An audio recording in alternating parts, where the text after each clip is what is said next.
رو خدا پشت صحنه است، یه عکس بگیر.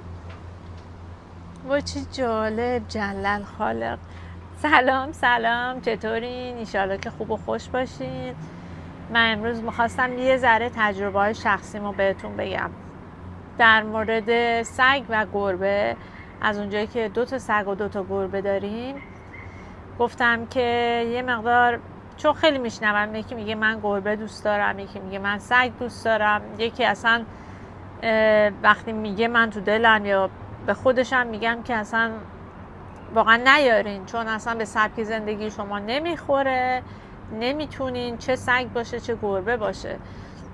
به هر حال هر کدوم مسئولیت‌های خودشو داره و واقعا اینکه سگ داشته باشین، من نوعی خودمو میگم، مثلا خیلی تعجب میکنم او تو آپارتمان سگ اون سگ بزرگ تو آپارتمان چجوری میشه سگ بزرگ؟ نه، اینه واقعا همه حرفه.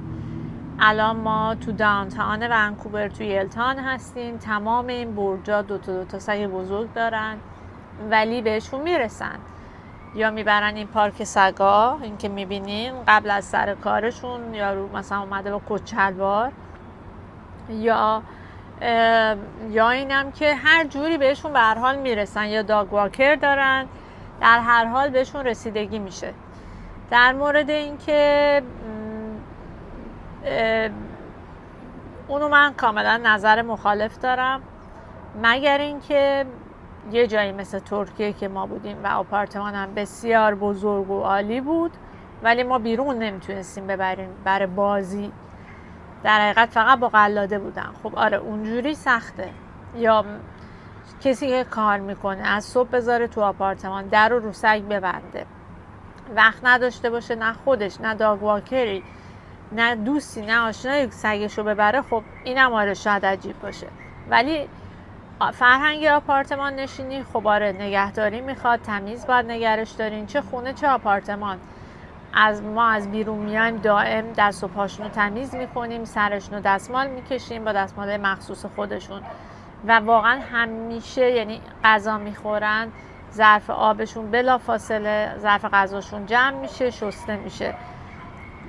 این بحث سگ باید با سبک زندگیتون بخوره، روی احساسات و اینجور چیزا نمیشه سگ آورد. ما جرمن شپرد دوست داشتیم، رضا مدت‌ها تحقیق کرد، مدت‌ها یوتیوب نگاه کرد، همینطوری کتاب خوند، همینطوری روی احساسات که حالا من جرمن شپرد دوست داشتم و حالا یه موقع جرمن شپرد دوست داشتیم و اینا نبود، واقعا از روی تحقیقات و همه اینا بود و که ما آوردیم که خدا رو شکر تا الان هم از عهده‌شون تونستیم بر بیایم و دیدیم میتونیم بر بیایم که دومیشو آوردیم. و به نظر من وقتی که جرمن شپرد یا هر سگیتون، یعنی کلا سگتون به سنی میرسه، بد نیست که برای اونم یه همبازی بیارین که همون دوباره جوون میشه سگتون و هم برای خودتون خوبه. و گربه هم که من از بچگی عاشق گربه بودم، رضا اصلا در حد من گربه‌ای نبود اصلا، ولی به محض اینکه گربه پاشو گذاشت تو خونه ما، رضا عاشق گربه است الان، یعنی واقعا عاشق گربه است. و این که باز میگن گربه باید در حقیقت جای بزرگ داشته باشه، گربه داخل خونه آیا مثلا ناراحت بیرون باشه خوشبخت‌تره؟ نه، گربه داخل اتفاقا اگر شما وقت داشته باشین 10 دقیقه تا 15 دقیقه باش بازی کنین، ظرف خاکش رو تمیز کنین، ظرف آب و غذاش همیشه تمیز باشه و جلوش باشه، ظرف غذای خوب بهش بدین و بذارین راحت بخوابه، ماشاءالله 20 ساعتی که میخوابه رو بخوابه، این گربه بسیار خوشبختیه، خوشحالیه، ناراحت نباشین. مگر اینکه نمیدونم یه گربه‌ای که دیگه کلاً در خیابون‌ها مثلا تا چه می‌دونم 7 8 سالگی زندگی کرده، بعد شما یهو برین از تو خیابون بیارین بکنش تو خونه، اونو من نمیدونم واقعیتش. ولی گربه‌ای که بچه گربه بوده و چیزی رو متوجه نمی‌شده وقتی آوردین، مطمئن باشین که خیلی هم خوشحاله، خیلی هم خونه رو دوست داره، حتی بزرگتر هم باشن گربه ها خیلی زود خودشون رو وفق میدن یه ذره شخصیت خاص خودشونو دارن، خیلی دوست دارن کاری که دوست دارن، هر وقت دوست دارن میان بغلتون، اصلا ممکنه هیچ وقت بغلتون هم نیان، هر وقت دوست داشته باشن هم میرن، خودشونن. یعنی اصلا مدل سگ نیست که خودشو بردیتو کنه، تو میگی بخواب تو میگی پاشو نیست. هر وقت بخواد میخوابه، هر وقت بخواد میره، هر وقت بخواد میاد. خلاصه این خصوصیات گربه است که به نظر من خیلی خوبه. البته من خودم راستشو بخواین گربه تخس دوست دارم گربه ذره شر و شور باشه، ولی هر نوع گربه دوست دارم. در هر حال همشون شیرینن. من اصلاً به عنوان یک انسان واقعاً نمیتونم دیگه تصور کنم توی خونه زندگی کنم که هیچ حیوانی نداشته باشم، حالا پرنده باشه، گربه باشه، سگ باشه. فقط فرق سگ اینه که باعث میشه تو اجتماعی تر باشی، تو میکشه به بیرون، با مردم صحبت میکنی، ولی گربه تو رو بیشتر شاید میکشه به داخل. و سگ طبیعتاً بستگی داره. حتما سگی که میارین، اگه میخواین سگ بیارین، اولا کاملا مطمئن باشین که آمادگیشو دارین، ثانیاً به سبک زندگیتون بخوره. خیلی مهمه. یعنی هر سگی روی عکس و شکل و شمایل نیارین، سگ باید به سبک زندگیتون بخوره و مسئولیت پذیر باشین. و این مسئولیت تا وقتی که سگ با شماست به طور مستمر با شما وجود داره. یعنی اگه بخواین بیارین، پس فردا میخواین خونتون رو عوض کنین و مجبور بشین سگو بدین بره، واقعا این یه گناهه. به نظر من گناه دارن. در هر حال جفتشون خیلی شیرینن و کسایی که میگن که حیوانم مثل بچه دردسره، هر کدوم ممکنه دردسره خودشو داشته باشه. قطعاً حیوانم خیلی سخته، قطعاً حیوانم وقت میخواد، انرژی میخواد، همه اینا رو باید، ولی به نظر من قابل مقایسه با انسان نیست اصلاً ابدا. یعنی اصلا نمیتونید شما مقایسه کنید. شما با بچه از بچگی باید درس بخونین تا همینطور مراحل میاد بالا دیگه، پدر مادرها خودشون در جریانن که به چه صورت بچه تا شکل بگیره، تا کدوم مقطع از زندگی چی میخواد، اصلا متفاوته. ولی حیوان هیچی جز غذا و بیرون بردن از شما نمیخواد، یعنی چیز دیگه نمیخواد. فقط تفاوتش اینه که این هر روز باید این کار رو انجام بدین، ولی خب بچه خب متفاوته دیگه. و این متاسفانه حیوونا عمرشون محدوده، ولی من هیچ وقت نمیخوام به اون مسئله فکر کنم. باید واقع بین بود، باید واقعیت رو قبول کرد، ولی در کل نمیخوام اصلا به اون مسئله. دوست دارم تا وقتی که هستن لذتشون رو ببرم و اونا هم لذت ببرن.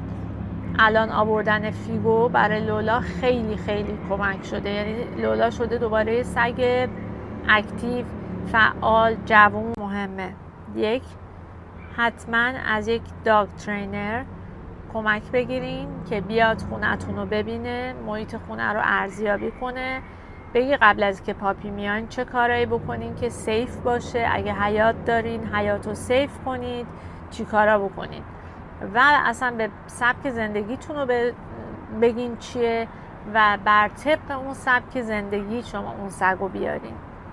و الا آوردنش هیچ کاری نداره. هر کسی میتونه بره گربه بیاره، هر کسی میتونه بره سگ بیاره، ولی نگهداریش مهمه. و پس نکات مهمش به نظر من، اگه آدم بیرونی نیستین و وقت ندارین، گربه بیارین به جای سگ. چون اونایی که میگن ما گربه دوست نداریم، واقعا همون عشقو میده. فقط تفاوتش اینه که وقتی من با لولا یا فیگو یا هرچی میرم بیرون، خصوصا خیلی زمانایی رو با لولا تنها بودم، احساس میکنم با دوستم رفتم بیرون، با دوستم حرف زدم، یعنی اصلا احساس میکنم با یه آدم رفتم بیرون. ولی با گربه تو اون حسی که حالا آدمه یا دوستته نیست، اون حس یه حیوان خونگی رو بهت میده، ولی در عین حال همون عشق رو بهت میده. پس برای سگ به نظر من باز دوباره مهمترینش اینه که از یه داگ ترینر کمک بگیرین که هم نوع سگ رو ببینه، باز هم خودتون بسنجید چه سبک زندگی به نوع سگی که میخواین میخوره یا نمیخوره، وقتشو دارین یا ندارین، میتونین تا آخر مسئولیت پذیر باشین یا نباشین. همه اینا خیلی مهمه. پس فردا جاتون رو عوض کردین، این سگ براتون دوباره نشه این که حالا اینو من نمیتونم نگه دارم. برای گربه‌ام هیچ چیزی نداره، اونم همینطور، اونم یه سری مسئولیت‌های خودشون خیلی خودکفاست، ولی بالاخره اونم حیوانیه که رسیدگی میخواد، تمیز کردن میخواد، حتما با ظرف خاکشو هر شب تمیز کنین چون خیلی بدش میاد. باش اگه میتونین 10 دقیقه یه رو بازی کنین، غذای خوب جلوش بذارین، پنجرهاتونو پردهاتونو باز بذارین بیرون رو ببینه. همه اینا چیزایی که یه گربه دوست داره و خواب خوبم که گفتم داشته باشه. در کل این یه تجربه های نمیدونم دیگه، هر تجربه‌ای که داشتم و داریم و تو این 16 سال از گربه گرفته تا الان خواستم برای شما هم مثلا به اشتراک بذارم. ممکنه حالا چیزیش به دردتون بخوره، ممکنه هم نخوره. یه چیز دیگه هم خواستم بگم، این که دمه واقعا کسایی که محتوا تولید میکنن، تولید محتوا میکنن و یوتیوبرن یا تو اینستاگرام فرقی نمیکنه گرم، چون شما نمیدونین که این چه کار سختیه. یعنی شاید هم میدونین ولی این نیست که شما فقط جلو دوربین بشینین حرف بزنین خب دیگه تموم شد.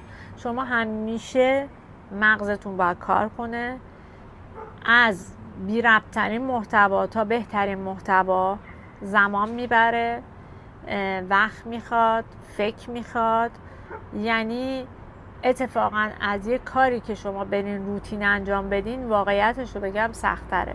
برای همین به نظر من دم همه اون کسایی که موفقن و به موفقیت رسیدن و چندین هزار چیز دارن، چی میگن، فالوور دارن یا حالا هرچی، گرم، برای اینکه واقعا زحمت میکشن. نمیدونم که اینم شنیدین که یه کاپلی بودن که یه دوست دختر دوست پسری بودن که قرار بود سال دیگه ازدواج کنن و مال BC بودن و اینا یوتیوبر بسیار موفقی بودن، در آفرود اصلا به نام بودن و تویوتا ورلد رانر. و من متاسفانه ویدیوهاشو نمیدیدم، شاید هم بهتر شد که نمیدیدم، چون واقعا وقتی که یکی دو تا ویدیو بعد از این سانحه رفتم دیدم خیلی ناراحت میشم. ولی از یه برم فکر میکنم که اتفاقی که براشون افتاد و هفته پیش یا 6-7 روز، 5-6 روز پیش توی یکی از این جاهایی که می اومدن پرت شدن تو دره و متاسفانه هیچ کدومشون نجات پیدا نکردن و دوتایشون به نظر من رفتن جای بهتر از این دنیا. هم چیزی که مادر یکیشون گفته بود که دوتایشون با هم رفتن بهشت. اگه یکیشون میموند یکیشون میرفت واقعا شاید خیلی سخت‌تر بود، ولی حداقل اون زمانی که با هم بودن لذت بردن. به هر حال هر کاری ریسک خودشو داره و اینا هم کار پر ریسکیه و نه الزاماً هر یوتیوبری کار پر ریسک میکنه، ولی خیلی ها هستن که واقعا دارن زحمت میکشن. ایرانی من میبینم واقعا میرن تو جنگل تک تنها، 1000 تا چیز اتفاق ممکنه براشون بیفته و اینا واقعا دارن زحمت میکشن و بازم ایشالله همیشه موفق باشن و ما هم بتونیم از تمام یوتیوباشون لذت ببریم.